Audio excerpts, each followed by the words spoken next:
Hello friends, welcome back to our YouTube channel. അപ്പോൾ ഇന്നത്തെ video വന്നിട്ട് കോളിഫ്ലവർ ഫ്രൈ ആണ്. കോളിഫ്ലവർ ഫ്രൈ അല്ലെങ്കിൽ കോളിഫ്ലവർ 65 ഒക്കെ ഇല്ലേ, അതാണ്. അപ്പോൾ കോളിഫ്ലവർ 65 രാവിലത്തെ ഒരു ബ്രേക്ക്ഫാസ്റ്റ് ആയിട്ടായാലും അതല്ല ഉച്ചക്ക് നമുക്ക് ചോറിൻ്റെ ഒപ്പം കഴിക്കാനായാലും പറ്റും. വൈകിട്ടിന് ചായ പരിപാടിക്കാണെങ്കിലും നമുക്കത് കഴിക്കാം. അപ്പോൾ ഇന്നത്തെ വീഡിയോയിൽ ഒരു അടിപൊളി കോളിഫ്ലവർ ഫ്രൈ നമുക്കുണ്ടാക്കാം. എന്നാൽ വേഗം തന്നെ നമുക്ക് വീഡിയോയിലേക്ക് കിടക്കാം. അതിനുവേണ്ടി ഞാനിവിടെ എടുത്തിട്ടുള്ളത് കോളിഫ്ലവർ ആണ്. നന്നായിട്ട് ക്ലീൻ ചെയ്ത് ചെറുതായിട്ട് കട്ട് ചെയ്തെടുത്തിട്ടുണ്ട്. ഇനി കോളിഫ്ലവർ ജസ്റ്റ് ഒന്ന് തിളപ്പിച്ചിട്ട് ഊറ്റി മാറ്റണം. അതിന് വേണ്ടിയിട്ട് കുറച്ച് വെള്ളം അടുപ്പത്തേക്ക് വെച്ചിട്ടുണ്ട്. അതിലേക്ക് ഒരു 1/2 ടീസ്പൂണ് മഞ്ഞൾപ്പൊടിയും ആവശ്യത്തിന് ഉപ്പ് ഇട്ടിട്ട് നന്നായിട്ട് മിക്സ് ചെയ്യാം. ഇനി കോളിഫ്ലവർ ഇതിലേക്ക് ഇട്ട് കൊടുക്കാം. നന്നായിട്ട് തിളപ്പിച്ചെടുക്കേണ്ട ആവശ്യമില്ല. ജസ്റ്റ് ഒന്ന് തിളച്ച് വരുമ്പോഴത്തേക്കും നമുക്ക് തീ ഓഫ് ചെയ്യാം. അല്ലാന്നുണ്ടെങ്കിൽ കോളിഫ്ലവർ നന്നായിട്ട് വെന്ത് പോകാനുള്ള ചാൻസ് ഉണ്ട്. ഒരു 2 മിനിറ്റിനൊക്കെ ശേഷം നമുക്ക് ഈ കോളിഫ്ലവർ ഒരു അരിപ്പച്ചെമ്പിലേക്ക് ഊറ്റി വെക്കാം. ഇനി വേണ്ടത് കോളിഫ്ലവറിലേക്കൊരു മസാലയാണ്. അതിനുവേണ്ടി ഞാൻ ഇവിടെ എടുത്തിട്ടുള്ളത് 1/2 കപ്പ് മൈദയാണ്, ഒരു 1/4 കപ്പ് കോൺഫ്ലവർ, 1 ടേബിൾ സ്പൂണ് അരിപ്പൊടി ചേർത്ത് കൊടുക്കുന്നത് കോളിഫ്ലവർ നല്ല ക്രിസ്പി ആയിട്ടിരിക്കാൻ വേണ്ടിയിട്ടാണ്. ഇല്ലയെന്നുണ്ടെങ്കിൽ ചേർത്ത് കൊടുക്കണ്ട. ഇനി ഇതിലേക്ക് ചേർത്ത് കൊടുക്കുന്നത് മുളക് പൊടിയാണ്. കാശ്മീരി ചില്ലി പൗഡർ ഉണ്ടെങ്കിൽ അതിട്ട് കൊടുക്കാം. ഞാനിവിടെ കളറായിട്ടൊന്നും ഇട്ട് കൊടുക്കുന്നില്ല.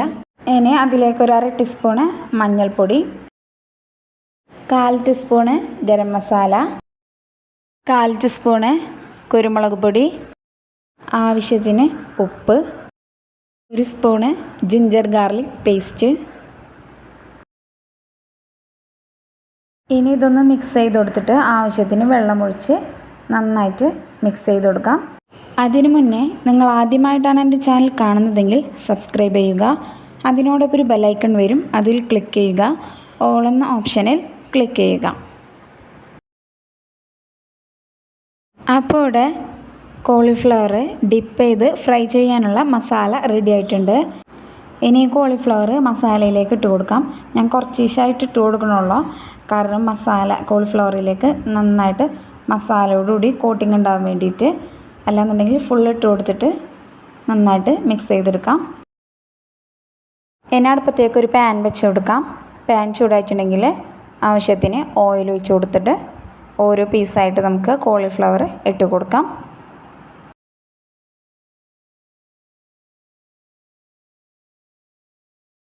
ഇനി കോളിഫ്ലവർ ഒരു ഭാഗം മൊരിഞ്ഞ് വരുമ്പോഴത്തേനും നമുക്ക് ഓരോ ഭാഗം തിരിച്ചും മറിച്ചും ഇട്ട് കൊടുത്ത് നന്നായിട്ട് ഫ്രൈ ചെയ്തെടുക്കാം.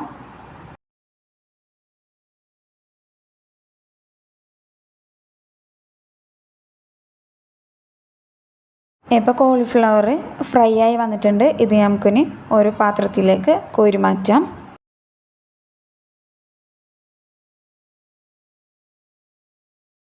ഇതേപോലെ ബാക്കിയുള്ള കോളിഫ്ലവറും കൂടിയിട്ട് നമുക്ക് നന്നായിട്ട് ഫ്രൈ ചെയ്തെടുക്കാം.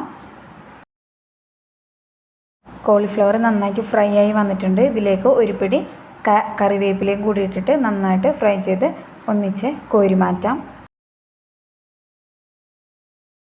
അപ്പോൾ ഇവിടെ അടിപൊളി കോളിഫ്ലവർ ഫ്രൈ അല്ലെങ്കിൽ കോളിഫ്ലവർ 65 റെഡിയായി വന്നിട്ടുണ്ട്. കോളിഫ്ലവർ ഫ്രൈ നമുക്ക് സിമ്പിളായിട്ടും നല്ല ക്രിസ്പി ടേസ്റ്റി ആയിട്ടും നമുക്ക് വീട്ടിൽ തന്നെ ഉണ്ടാക്കാം. അപ്പോൾ എല്ലാവരും ഇത് ട്രൈ ചെയ്ത് നോക്കാം. വീഡിയോ ഇഷ്ടമായിട്ടുണ്ടെങ്കിൽ ലൈക്ക് ചെയ്യുക, ഷെയർ ചെയ്യുക, സബ്സ്ക്രൈബ് ചെയ്യുക. എല്ലാവരും സുഖമായിട്ടിരിക്കുക. നിങ്ങളുടെ സപ്പോർട്ട് ഉണ്ടെങ്കിൽ മാത്രമേ എനിക്ക് മുന്നോട്ട് പോകാനാവുള്ളൂ. അപ്പോൾ അടുത്ത വീഡിയോയിൽ കാണാം. അതുവരെ ടിൽ ദെൻ ടേക്ക് കെയർ.